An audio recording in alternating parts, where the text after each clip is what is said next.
proportional response. Book 1, Chapter 25, Part 9, To Hang Upon a Precipice.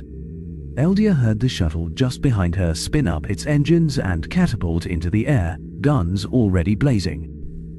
The next shuttle that came in had an escort of several fighter craft. Wait, human fighters can not only do atmo flight, but hover. The fighters laid down cover fire and dodged while the shuttle landed. This time, nothing came off the shuttle, and the gunner had already started to move his weapon aside as soon as he lost targets.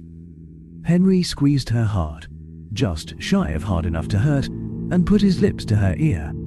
"If you hurry and get on that shuttle, you can take up a firing position using the doorframe as cover."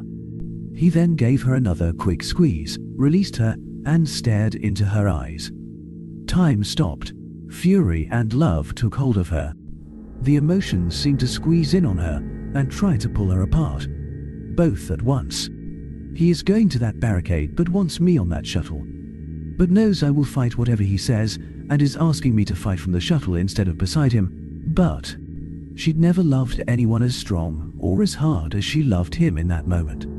She'd never wanted to slap a man across the face as much as she wanted to in that moment. He hadn't demanded anything of her, hadn't even made it a request. Really, just told her what he prefers she'd do. Fury surged again and pushed her towards that barricade, but the vulnerability in his eyes pushed it back. Love won, but she couldn't leave him. She spoke with kindness as time resumed, and she reached up to touch his cheek. "I am with you, my love.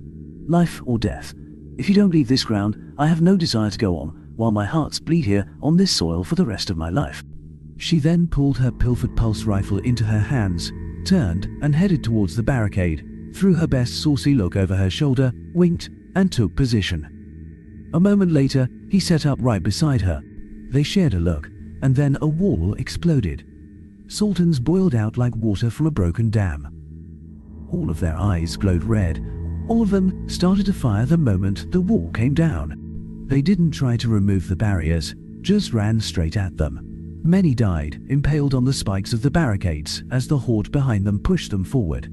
Those behind climbed over the dead, or tried to. The colonel shouted, "Fire, and keep firing. Those are drug-addled berserkers. They will keep coming no matter what. And the drugs they have been given will kill them anyway. Hold them off as long as you."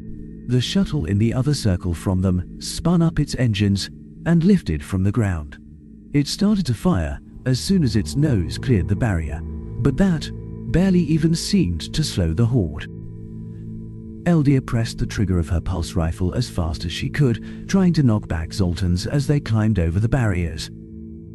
Her pulse rifle did little real damage at this distance, but could cause a Sultan to lose his balance and fall backward, slowing them down a few moments. Slug-throwing rifles fired at high speed all around her, as well as various energy weapons, and a number of things she didn't recognize.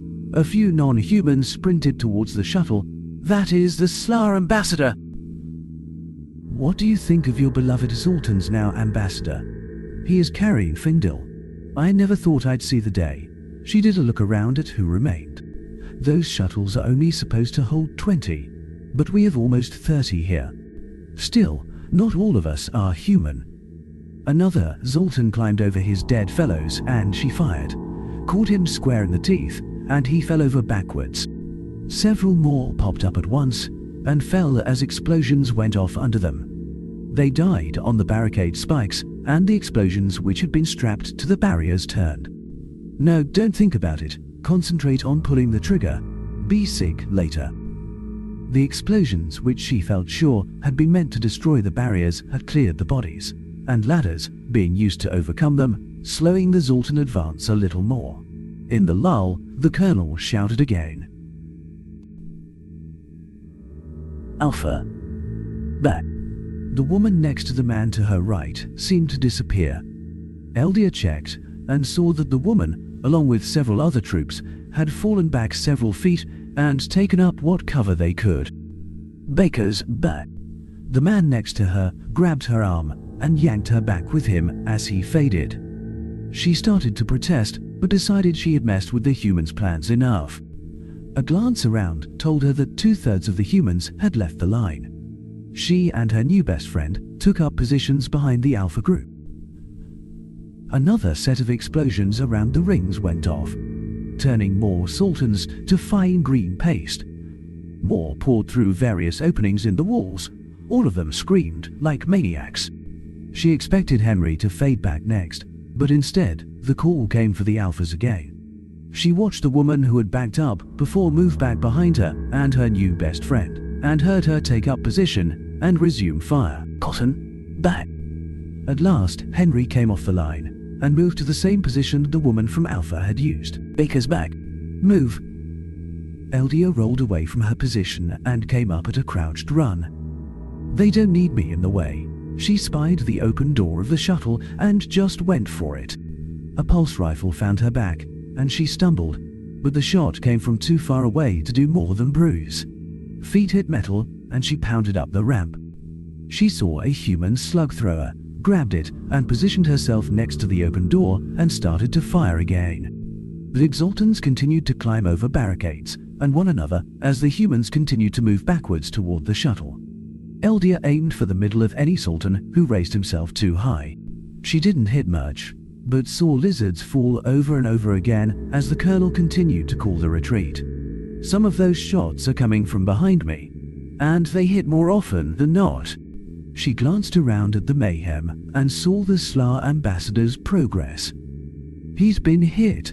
They are not going to make it. Henry saw it too. She knew when he saw it.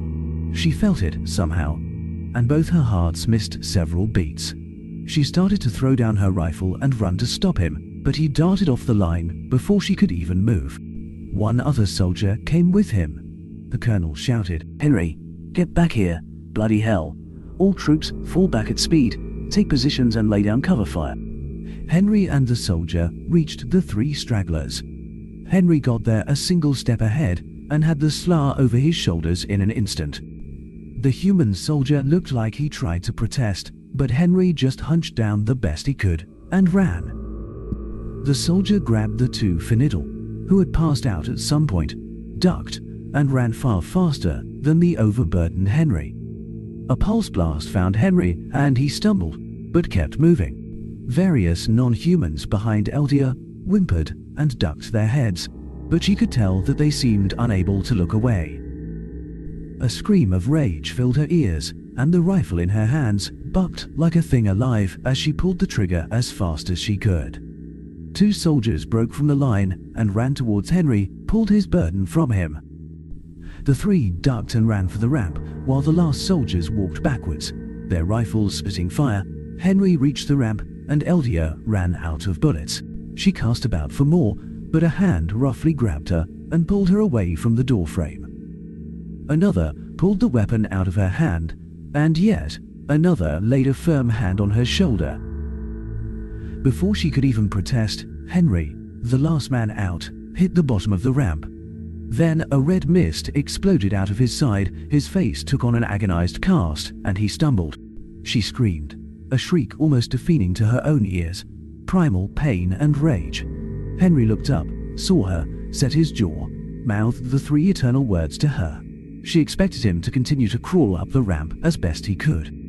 He didn't. The fire from the rest of the soldiers intensified, and someone finally got the mounted gun in place.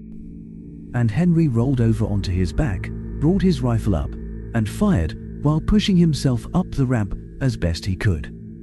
She saw another round hit his shoulder, but still he pushed. Then a beam of some sort flashed through the smoke, which had begun to come up from the barricades. Some distant part of her mind followed that beam and saw a green mist rise up from the roof of the embassy. She heard, as though through a tunnel, the Colonel screaming at the pilot to lift. Someone surged forward and grabbed Henry's shirt. The soldier tugged him into the shuttle just as it began to rise. She lost all reason when the engines whined to take off, and all pulse fire seemed to shift to her man. Pulse guns at that distance at all didn't do a lot to an armored human, unless you concentrated enough of them at once. Two more hands grabbed Henry and pulled him in. Then the door slammed shut. Hands, several hands, all human, gripped her as she strained to go to him. He'd lost consciousness and bled on the deck from his shoulder, just above his hip, mouth, nose, eyes, and ears. 2 humans rushed to him and knelt. They blocked her view, and she tried to reach for them, to move them from between her and Henry. But human hands still held her. She fought, she kicked, she screamed, she bit, but her eyes never left. Then her breath left her as the strongest force she'd ever encountered lifted her bodily, slammed her into a wall, and pinned her down. Her head thumped metal and she saw stars for a moment, then found herself staring into the hard, dark eyes of the colonel. The man spoke in hard tones. "Those medics are the best I have ever seen. Now get a hold of yourself. I have seen men survive worse than this." He looked over his shoulder, and when he looked back, his face had softened slightly, which meant it had gone from chiseled stone to carved wood. "I also seen men die from less. I am not going to blow smoke up that blue arse of yours. I respect you too much for that. What I am going to do is expect you to stand down and let those men try to keep him alive." Something, she never understood what, but something got through to her mind and her gibbering terror. She looked him in the eyes, did her best to convey without words that she'd got no grip on herself, and nodded. The colonel backed off, then helped her sit. She suddenly felt lightheaded and could feel every beat of both her hearts. Then words floated to her from the medics. "We are losing him. I need..." 2 of those words hit her harder than the pulse rifle had and followed her into blackness.